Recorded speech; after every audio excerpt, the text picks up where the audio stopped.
bilang engineer, kailangan ako yung mag-assure na yung sinusupply ko is high quality. Kasi hindi lang para makapag-serve or makapag-deliver kami ng products.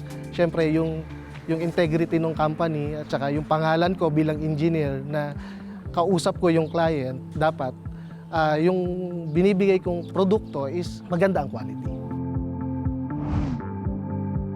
Engineer Michael Rosales, Plant Operation Manager ng Tarlac Apex Concrete Products Incorporated.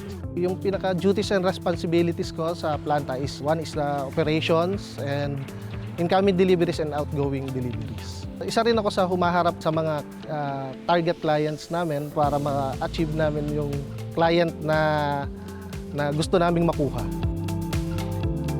Pinakamahalaga sa pagpapamalakad ng isang batching plant is yung quality ng products na sineserve mo sa client. Kasi doon ka matatandaan ng mga kliyente mo at mag-repeat order siya kung yung quality mo is laging above the standard.